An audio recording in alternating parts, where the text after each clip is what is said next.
Hello, magandang gabi po mga kababayan.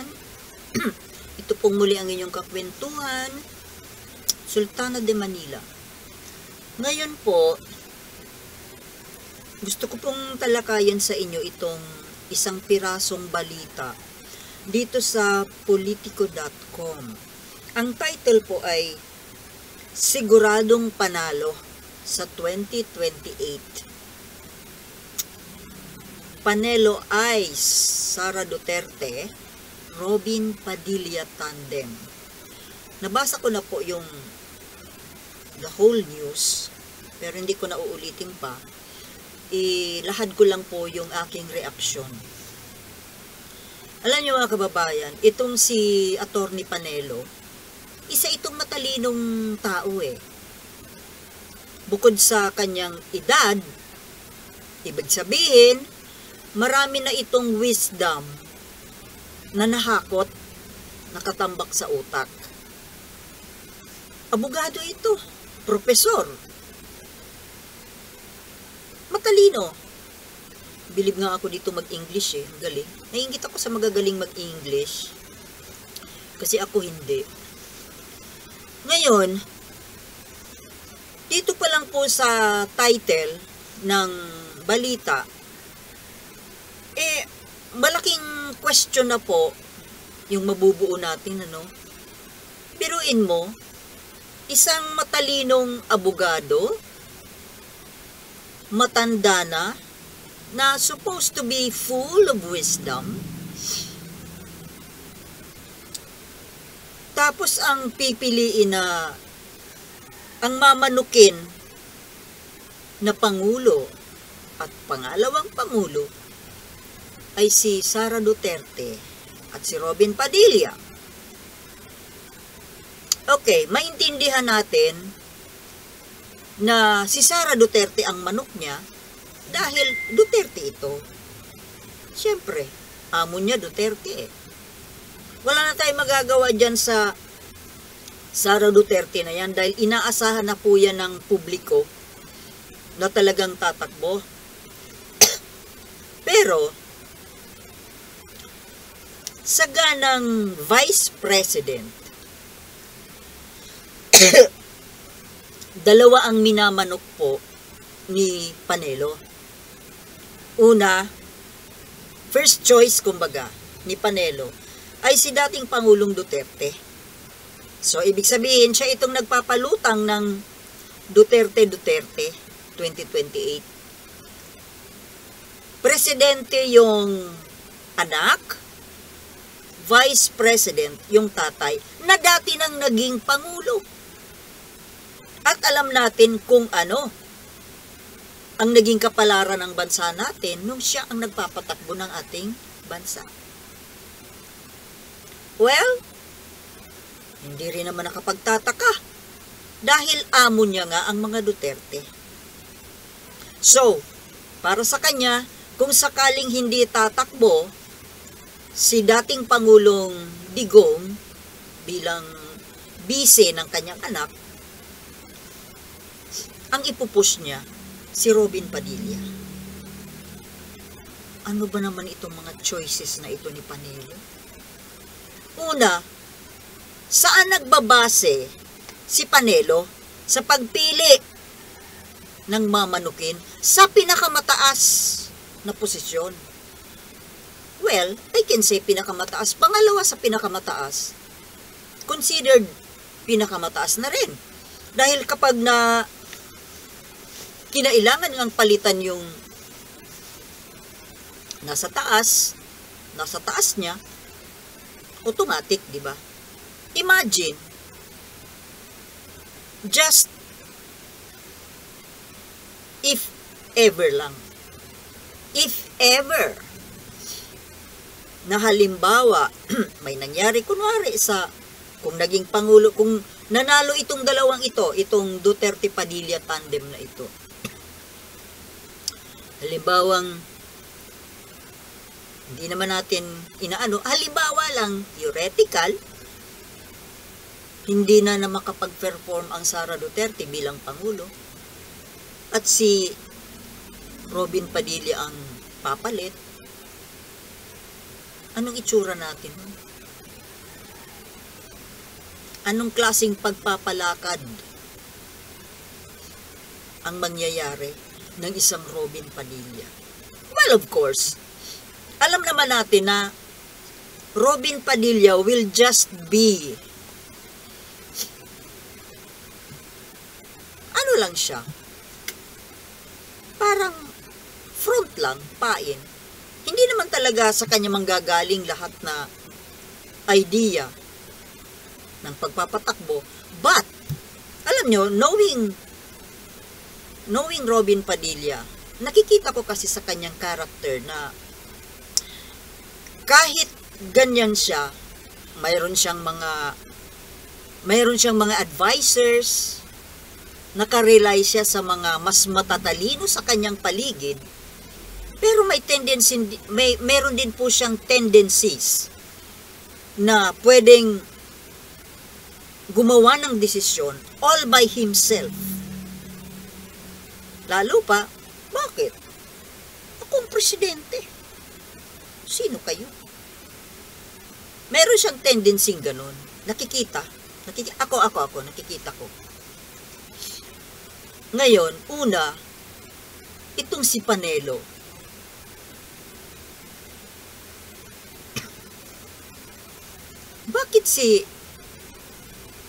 Bakit si dating Pangulong Duterte ang pipiliin niya na una niyang ipupush na maging vice president? Biruin niyo kung Duterte, mag-ama, anong klase yun?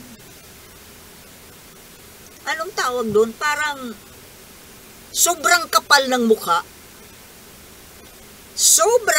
Yan po ang pinaka-peak ng kakapalan ng mukha kung yan pong tandem na yan ay matutuloy. Or hindi man matuloy dahil maraming babatikos natural, pero the fact na may naisip na konsepto, yung idea, ay isa ng sobrang kakapalan ng mukha. Napakagarapal naman. Wala lang iba. At saka, my God, mag-ama. Para bang wala ng ibang matalino sa bansa natin. Lalo pa, na si Duterte nga, yung tatay na Duterte, tingnan mo ngayon ang itsura. Uliyani na. Paiba-iba ang mga sinasabi. Pabago-bago, wala na sa katinoan. Isa pa, halos buhati na nga lang umakyat sa stage. Paano yan mangangampanya? Well, hindi na kailangan mangampanya dahil pangalan lang niya, panalo na. Pero, ang issue natin dito ay konsensya naman. Kahihiyan ba? Gagawin niyo yan kung talagang wala na kayong hiya sa balat ninyo. Biruin mo yan. Maiisip niyo yan na ganyan? Duterte. Siya nga pala. Kung ganyan po ang mangyayari, saan pupulutin si Amy Marcos na dikit ng dikit sa inyo? Sa palagay ko si Amy Marcos ay umaasa yun na kung hindi man siya ang tatakbong Pangulo, vice man si Sara, or the other way around. Bakit hindi man lang nababanggit ni Panelo si Amy Marcos? Tapos ito pang si Robin Padilla. Si Robin Padilla pa talaga? Well, pwede ngang manalo. Ang tanong, paano kapag nanalo? Anong klaseng tao ba yan? Ngayon, hindi ko naku-questionin kung anong klaseng tao si Robin Padilla kasi alam na natin. Ang questionable, ang takbo ng utak po ni Panelo. Anong klaseng utak mayroon ka? Attorney Panelo, attorney ka pa naman, matanda ka na. Dapat puno ka na ng wisdom sa utak mo. Pero kung pumili ka ng mga mamanukin mo,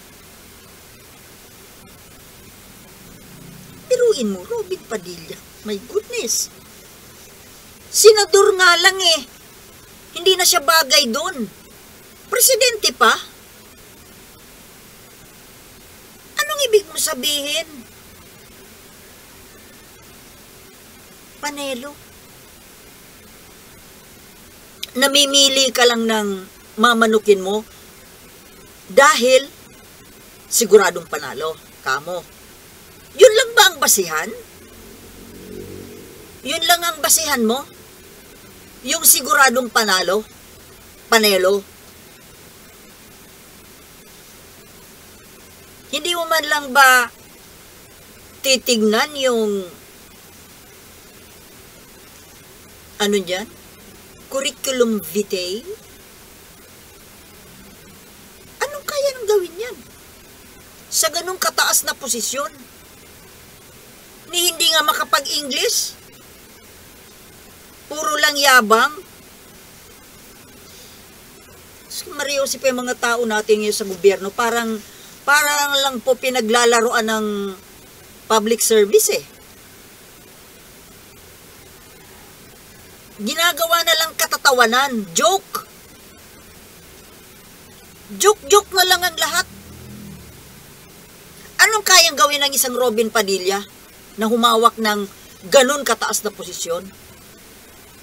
So, kahit na mayor na, hindi pa yan pwede eh.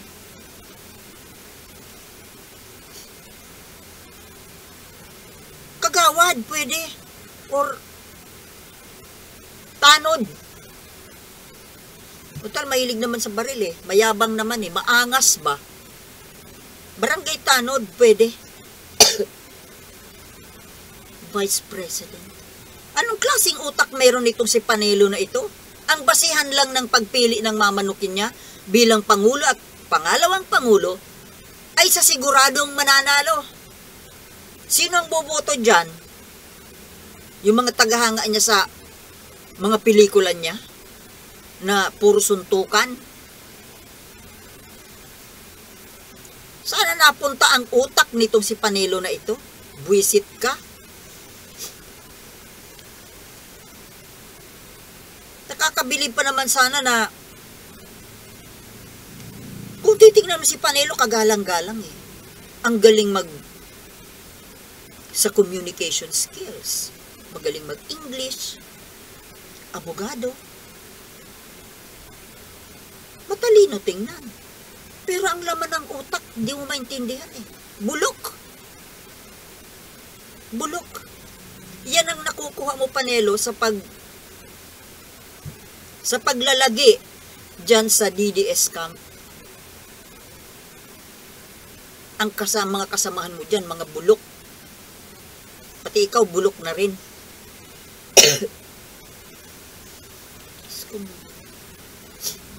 Ano na lang ang mangyayari sa bansa natin kung ganyan ang mga pinipili natin? Ang dami-dami dyan na mas kwalipikado. Marami. Kung ibubuksan lang po ang eleksyon sa lahat ng tao na may qualification, hindi yung basta kung sino lang. Basta sikat lang, artista, okay na. Alam mo, itong bansa natin po, ito na yata ang bansa na may nakakatawang klaseng eleksyon. Nakakatawa na klase ng mga politiko. Hindi ko naman nila lahat, mayroon namang matitino. Pero the way po tayo na magpili ng mga public servants natin, bulok. Ang dami nating matatalino. Maraming mas kwalipikado. Pero ito, ganito mga klase ang ipinapasok natin. Ito, sa darating na next year na eleksyon, senatorial, may madadagdagan na naman ang Senado natin ng mga walang kakwenta-kwentang senador. Na siguro ko, mukhang mananalo. At ito ito, mga hakot ito ni Robin Padilla, mga barkada niya. O, nandyan si Philip Salvador. Ano magagawa na ni Philip Salvador? Isa na naman na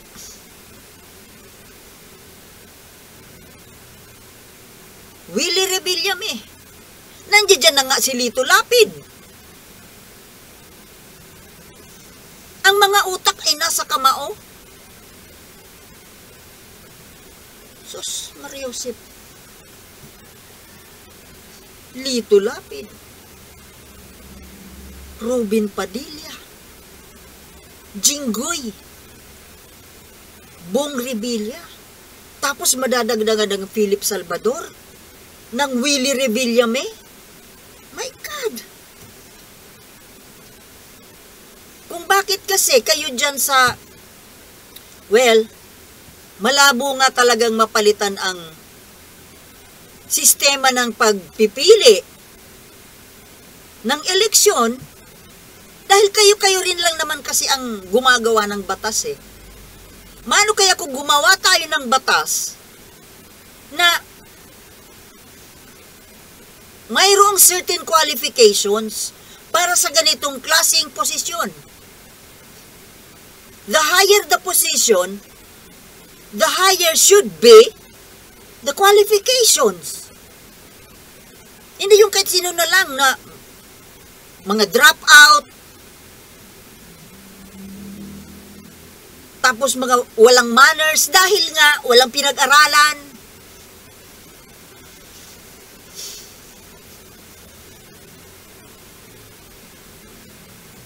Kawawa naman ang bayan na ito.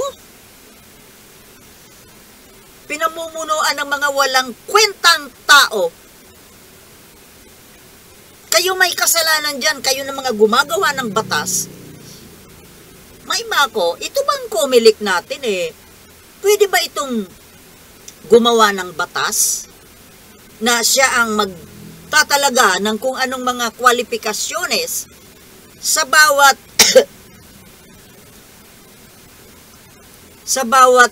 posisyon? Halimbawa,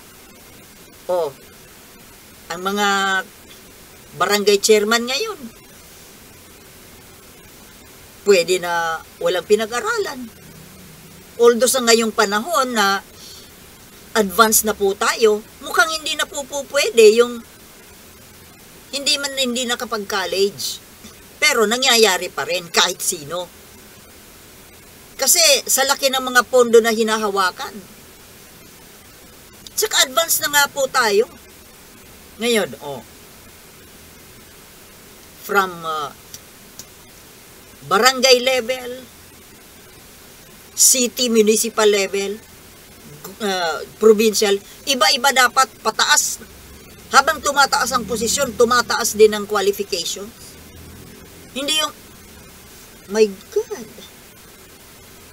Ito na nga bang sinasabi ng mga Western ng Amerika na we do not know how to govern ourselves. Napikon ako nung sinabi nung kakilala ko na Amerikano na kaya daw tayo sinakop ng Amerika because we don't know how to govern ourselves. Kaya pinilit na magkaroon tayo ng independence. Ngayon, binigyan ng independence, ano nangyari sa politika natin? Totoo naman eh. Kumupya nga tayo ng political system sa Amerika, pero iba pa rin. Matibay pa rin. Dinadaan lang sa sikat, mayaman, baliwala na yung laman ng utak. Alam nyo, hanggat hindi nababago ang sistema ng eleksyon, mahihirapan po tayo ang bansa na to na talagang marating ang talagang rurok ng tagumpay. Kasi kahit na gaano kagaling o kabait, kamakabayan ng Pangulo, pero pagdating sa baba, iba naman ang mga ginagawa. kontra ng kontra. Tingnan mo yung Senado. Lahat na lang na policy ng nakaupong gobyerno, kinukontra. Hindi nakakatulong. Imbis makatulong, pangharang ng progress natin. Tingnan mo yung nangyari dito sa economic chacha. Kinukontra ng kinukontra. Kayo kayang maging Pangulo. Yung Pangulo, nag-iisip ng kung paano tayo uunlad. Kailangan niya ng tulong ninyo. Sa pamamagitan niyang economic chacha na yan, na pinipigilan ninyo, paano matutupad yung hangarin ng government? Kung hindi nyo siya aalalayan, kukontrahin nyo ng kukontrahin. Hanggang sa matapos yan sa 2028, walang mangyayari sa bansa natin. Kasi kontra kayo ng kontra. Wala kasi kayong pakialam sa dinaranas ng mga ordinaryo, mga karaniwang mamamayan. Porke kayo mayayaman, masasarap ang buhay ninyo. Kinukontra ninyong kunikontra. Parang kayo itong may hawak ng kapalaran ng bansa natin, kayong nandiyan sa Senado. Sa lower house, okay na. Pagdating dyan sa inyo, haharangin ninyo. O di kayo may hawak ng kapalaran ng bansa. Hindi yung Pangulo. Kayo, Senado. Hanggat hindi kayo sumasang-ayon sa polisiya ng nakaupong Pangulo, wala tayong mararating. Dahil hindi naman niya magagawa yung gusto niyang gawin kung hindi kayo sasang-ayon o hindi kayo makikiayon. Kukontrahin ninyo ng kukontrahin. Dahil inaalala ninyo yung mga sarili ninyo, mga ambisyon. Wala kayo sa kapakanan ng mga mamamayan, kundi yung sarili ninyo. 'Di ba? Mga kababayan, tama ba? Paalalahanan natin itong mga senador na ito na mahalin natin ang ating bayan dahil ito lamang po ang nag-iisa nating tahanan. Okay? Please share my video. Thank you for watching and I'll see you in my next vlog. Peace.